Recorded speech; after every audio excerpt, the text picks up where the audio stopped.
In order to win, you need to begin. That's our mantra for July 15th, which may not be when you see this. So, yeah, the chaos has already started. Timestamp, stupid intro. Timestamp, cheese knife. All right, I have got a setup that's on the way, similar to Alex's, which is where I'm going to have the Stream Deck pedal system, and I'm going to be hot swapping between front cam and top cam, front cam and top cam, but I may not switch there. But until I get the settings fixed for that, to where that's pretty painless, I may just do a picture-in-picture to where you can get some top-down and you can still see me. That's what I'm going to do. Because I can't really delay anymore making videos. I've been trying to offset doing some videos until I got the pedal set up, but that's like another 2 days probably. I need to get videos filmed. So I'm just going to film some videos and then shove me into a corner, and then you can see the rest of the stuff. How about that? How about that? All right, I'm Devin from Devin Talks Tabletop. I'm your friendly neighborhood board gamer. And this is Devin Talks Tabletop, the YouTube channel where the games are made up and what I say doesn't matter. Timestamp, terrible at this. Still don't know what I'm doing. Whatever. Let's start with Moonrakers. This is Moonrakers Nomad, and this expansion is one of the ones that I have played with Jesse and with Austin. Really enjoyed it a lot. This creates a physical board space. Now, over on the Play the Game YouTube channel, where I play games with Allison and Daniel, formerly Kidsplaining, Play the Game, Kidsplaining, if we're going to go about it in the proper way, we played with the other two expansions. We played with Overload and we played with Binding Ties. So we played with Binding Ties and Overload. Those create reputation for Binding Ties that you get whenever you work with other people, and you can cash that in for abilities. And then the Overload adds a bunch more cards, upgraded action cards, and then also something called Iospheres, which is kind of a space resource that you can use or expend for certain benefits. So those two expansions we've already played with. Nomad I've played. I don't know when that is going up. Not entirely sure. But this gives you, I guess by this point, I guess I've already switched over to the top-down cam, and now I'm talking to you from a corner somewhere. I need to pay attention to that. But the main thing that it does is it gives you this physical board space. And the reason why that's important, I do love that they have GameTrayz inserts. So the reason why that's important is because it's going to fundamentally shift how you determine what contracts you take. Now, typically in a game like this, you would just, I want to do this contract, I want to do this contract. They're all available on the board. However, with Nomad, when you do a green Hinko contract, which I believe are the rescue missions, you would have your ship be in this quadrant. If it started off at base, you'd shift them to this quadrant, and then you would get to do a green rescue mission. However, if you then wanted to do your next mission, you only have a certain amount of options. You can go back to base and not do a mission at all, or you can go to the adjacent sectors. You could go over to the blue Comet contracts, or you could go over to the yellow Ventus contracts.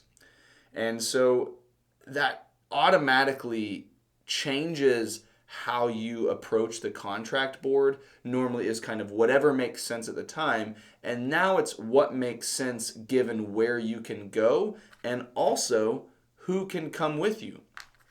For example, if yellow here goes down to Ventus and does a contract, and there's these other players out on the board, only green and orange would actually be able to go along on the mission because they're adjacent to that quadrant. Purple wouldn't be able to because they're not adjacent to it. So it changes not only the ones you pick, based off of what you can get to. It changes the ones in which other people might be able to help you. So if you want particular people to help you with a contract, you have to be mindful of where they are and whether they're going to be viable as a ally on the contract. It also has this anomaly up here on this part of the board that is a location outside of this adjacency orthogonal sector of 4 places. It is one that unlocks and can really give you some interesting potential with the kind of contract availability that is there. Now, you get, again, cards with every different expansion, like they typically do with Moonrakers. They have the type of expansion-specific icon that is in the bottom left. That's how you can determine what expansion it's from. Now, you're not going to be able to see that from all the way up there, and you're not even going to be able to see that if I point to it. But in the bottom left, there is a small detail that determines what expansion they came from, where those cards came from, in case you're ever trying to sort or reorganize. And then again, you have other contracts, crew members, things that are specific to this. But the main part of Nomad is this contract board it's the navigation board, and it shifts how you think about and how your allies might be able to help you in the game. And then also it involves one other thing that I haven't mentioned, which is probably one of the additional coolest parts of this, which is the event. It's the events.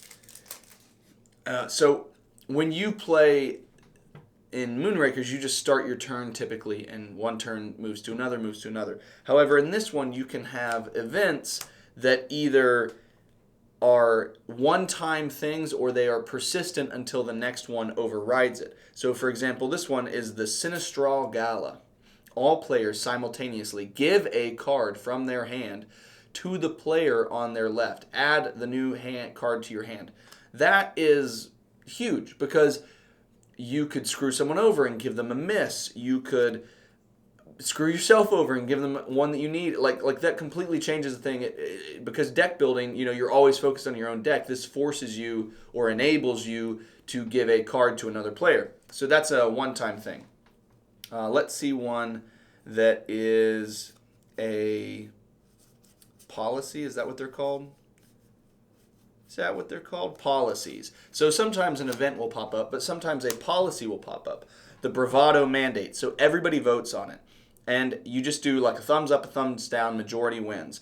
This says all contracts add one more hazard die and one more prestige to the negotiation pool. The negotiation pool is the rewards that a contract offers should you complete it successfully.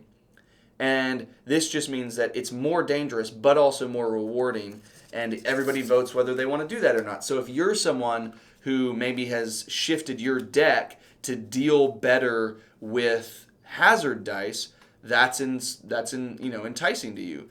But it might not be for other people. So it kind of really gives you an additional thing to focus on every single turn, because it's events or policies that are coming into play, contracts. So it gives you another layer of focus and thinking that Overload and Binding Ties aren't offering up, but it's still very meaty and meaningful on its own. So this is the anomaly that permanently remains there, but it never shifts. It's the same contract you can do again, but it gives you 2 prestige, 6 coins, and 1 of these special prototype ship parts, which, let me see how many of them there are.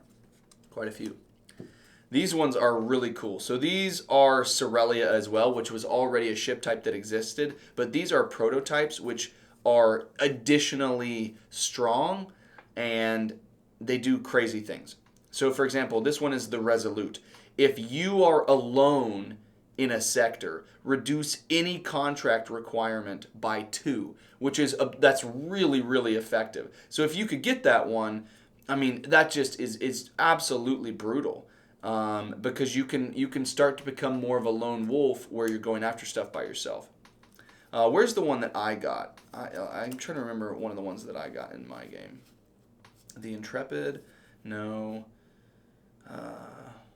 Man, I'm trying to think about the one that I had. Do, do, do, do, do. I can't find it. But these are really strong. They add in some other elements too. So yeah, there's so much that is going on across this expansion. I really like the physical space that the board gives here.